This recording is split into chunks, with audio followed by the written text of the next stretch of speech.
Nesta manhã, em uma escola da periferia de São Paulo, uma adolescente foi atingida acidentalmente na perna por um tiro. A arma foi levada por um colega da garota. Em Salvador, um estudante de 18 anos foi morto a tiros dentro da escola. A polícia investiga se há envolvimento com o tráfico de drogas. Em Vacaria, na Serra Gaúcha, Claudiomiro Abreu é acusado de matar um professor que tentou separar uma briga de alunos. O julgamento é amanhã. A responsabilidade da escola é de cada criança, de cada professor, de cada pai, deste todo, que tem que caminhar junto, numa relação de ajuda. Senão as coisas não vão. Em Porto Alegre, uma aluna de 15 anos agrediu uma professora depois de ser mandada para a sala da direção. Gláucia caiu, bateu a cabeça e teve traumatismo craniano.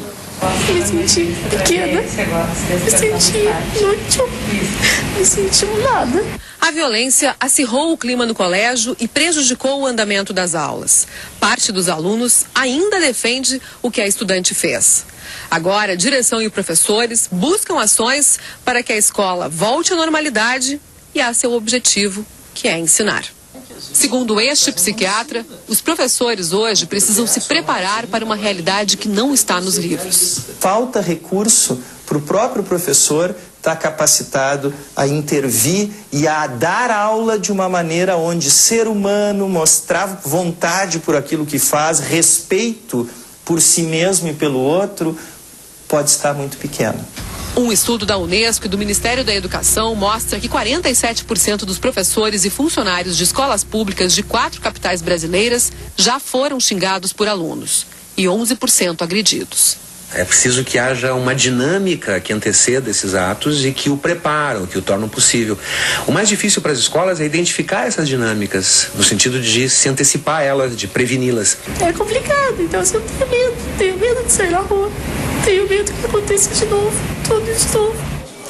Bom, nós recebemos aqui no estúdio o educador Mário Sérgio Cortella para tentar nos explicar o que está acontecendo. Parece que é uma escalada, um aumento. A gente fala, o que é? Nós somos péssimos alunos, a gente não está aprendendo essa lição?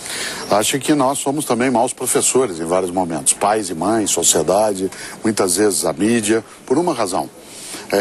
O jovem hoje, ele precisa ter perspectivas de futuro e ao mesmo tempo de convivência educada com os adultos. Há uma coisa chamada ética, que é a convivência, e uma coisa chamada etiqueta.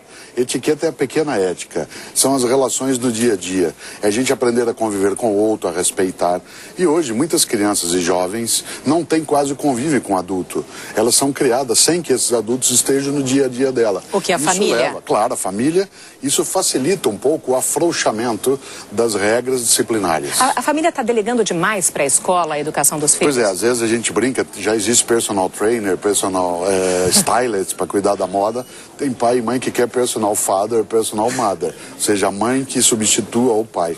A escola, ela está pletorada, ela está inchada, ela está soterrada de tarefas. É educação sexual, educação religiosa, educação para o trânsito, educação ecológica, educação científica, educação física, educação artística. Ou a família também se agrega a esse esforço, ou nós não conseguiremos dar conta. Claro, a escola não é inocente. Pois né? é vítima só também? Ela não é também vítima. Nós não temos um crime perfeito em que só tem vítima, tem autores. A família é autora, muitas vezes uma estrutura de atendimento público dentro do aparelho de Estado que também fragiliza, uma sociedade que incentiva a violência como solucionadora de conflitos, que mostra que é mais adequado você resolver com uma arma ou resolver de pronto, cirurgicamente, do que ter todo um trabalho de convivência e diplomacia. Então, vamos dar só uma interrompidinha aqui na nossa conversa. Eu quero mostrar uma reportagem agora que traz um bom exemplo para a gente discutir. Aconteceu numa escola particular e tradicional de São Paulo, um estudante levou uma arma para a sala para mostrar para os colegas.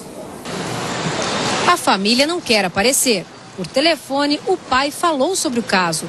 Meu filho encontrou uma arma em casa, essa arma que eu tinha quando morava em fazenda, e contou aos amigos mais próximos que tinha essa arma. E os amigos duvidaram dele. E ele, então, pegou essa arma, pôs na mochila e levou para a escola e mostrou para esses amigos no banheiro. O pai contou ainda que quando ele e a esposa descobriram o que aconteceu, procuraram imediatamente a direção do colégio. Não poderíamos abafar nada, nós tínhamos que mostrar para ele que o ato que ele cometeu foi um ato não certo.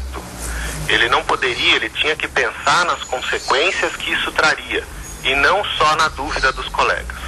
Essa professora especialista em psicologia da educação disse que a família agiu da forma mais acertada possível, porque assumiu o erro e mostrou para a criança o exemplo do que ensina.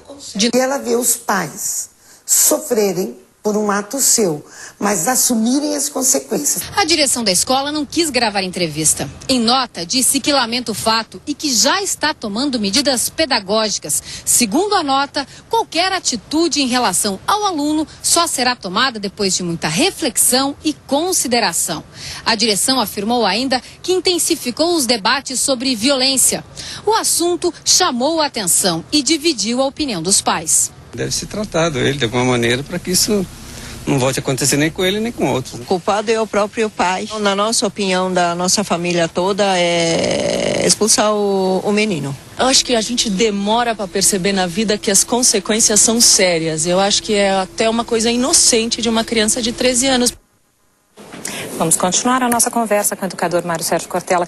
Mário Sérgio, a atitude da família foi exemplar, sem dúvida. Aliás, exemplo, é ser simplista demais resumir educação a essa palavra, assim, dar exemplo. Exemplo é uma das coisas marcantes. Se o pai e a mãe chegam em casa e dizem, hoje no trânsito, né, um sujeito me bateu, se eu tivesse o revólver eu dava um tiro nele. Ou a mãe diz, olha, se você falar isso de novo eu quebro a tua cara. Então começa a criar um clima, né, com essa condição. Agora tem um dado concreto. O adolescente, eu costumo dizer, ele está grávido dele mesmo. Ele vai dar à luz a uma nova pessoa.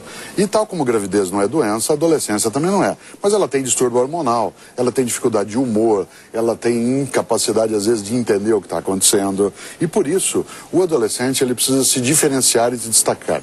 A gente chama isso de bem diferencial. Às vezes colocava brinco, às vezes fazia uma tatuagem para mostrar eu sou diferente. Como todo mundo começa a fazer tatuagem, né, todo mundo fica tatuado, não há mais a diferença. Aí precisa o bem diferencial. Quem tem mais idade, talvez se lembre. Nos anos 50, alguém ia para a escola e mostrava, sabe o quê? Ele mostrava um isqueiro. Nos anos 60, 1960, mostrava uma caneta. Nos anos 1970, ele mostrava uma calça jeans, que era uma coisa rara. Nos anos 1980, um tênis. Nos anos 1990, um celular. E agora, nos anos 2000, um revólver. É um símbolo de poder, símbolo de poder. E assim, eu tenho e você não tem. Veja só, eu sou diferente, eu sou mais. E aquilo dá, de fato, um poder que nem sempre se pensa. A escola tem que educar para isso, a família, a televisão colabora no debate. Bom, essa família teve uma bela atitude. Belíssima atitude, o aluno não pode ficar sem uma punição, porque impunidade é um passo. Mas a expulsão da escola... Eu acho que a escola não deveria ter uma atitude, embora ela pudesse fazer, ela pode, mas não deve fazer. Porque a família trouxe, fez o debate, e o debate ajuda muito mais do que o fato em si. Ao expulsá-lo, desaparece a questão. Ao debater, ela volta viva para ser trabalhada. Pois é, não seria um momento dessa família e todas as famílias, né, não só dessa escola, de todas as escolas, participarem mais da educação dos filhos, irem às escolas, questionarem as condutas, enfim, fazer de fato algo que é junto e não separado? Pois só tem uma alternativa, é juntar pais, família, sociedade. No idioma tupi é uma palavra belíssima para isso, que é potirão. Potirão gerou em português mutirão. Potirão significa mãos juntas, né? Pô é mão, tirão é junto. É preciso fazer um mutirão para a gente não perder essas crianças e nos perdermos com elas. Então vamos nesse potirão todos aqui juntos. Nesse potirão, nesse mutirão. Muitíssimo obrigada por sua participação.